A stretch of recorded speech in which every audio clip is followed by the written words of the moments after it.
तो बच्चों नमस्कार। कक्षा 8 क्लास में लेकर के आए हैं हिंदी।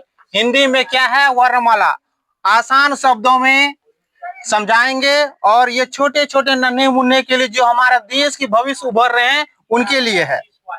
तो चलते हैं। 1 नंबर में वर्णमाला किसे कहते हैं? वर्णों के समूह को वर्णमाला कहते हैं। एक शब्द में है वर्णमाला किसे कहते हैं? वर्णों के समूह को वर्णमाला कहते हैं। यही आगे चले जाइएगा, 9th 10th में थोड़ा लंबा हो जाता है। अब देखिए यहाँ एरो में दिया गया है कि हिंदी में देवनागरी लिपि के मूल 47 वर्ण है, परंतु आधुनिक हिंदी में ड और ढ और स्वर नए वर्ण प्रयोग हुए हैं। अनुस्वार और अविसर की भी गिनती वर्णों में की जाती है। अब मान लिए पहले हिंदी में देवनागरी में कितने थे? 47। उनमें 3 जुड़ गया तो कितना हो गया? 50। फिर यहाँ देखिए एक एरो में और लिखे हैं इस चीज को। हिंदी वर्णमाला में कुल कितने हैं? 52 वर्ण हो गए हैं। कैसे?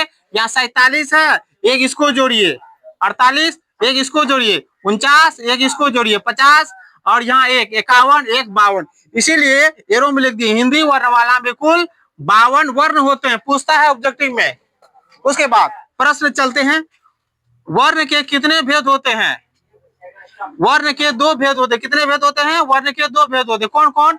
स्वर वर्ण और व्यंजन वर्ण। ये भी पूछेगा। अब उसी चीज को स्वर वर्ण को यहाँ डिटेल से लिख दिया। स्वर वर्ण जो अक्षर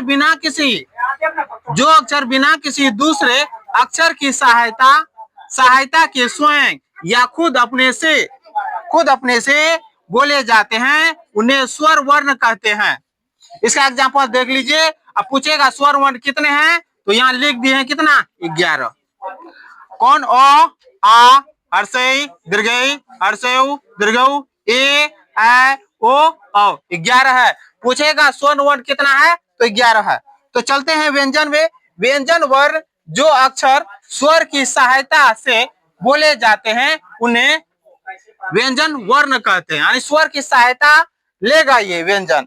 उदाहरण क, च, ट, त, म, प, ब इत्यादि है। उसके बाद यहाँ नोट में इस चीज को ध्यान से देखिएगा। कभी कभी व्यंजन भी बिना स्वर की सहायता से बोले जाते हैं। इस तरह के व्यंजन को क्या कहते हैं? हल कहा जाता है। अब देखिए उदाहरण में म में हलंत है, म, प, ल, त, द। ये सारा चीज है। इस वीडियो को देखिए, लाइक कीजिए, सब्सक्राइब कीजिए और शेयर कीजिए। थैंक यू, धन्यवाद।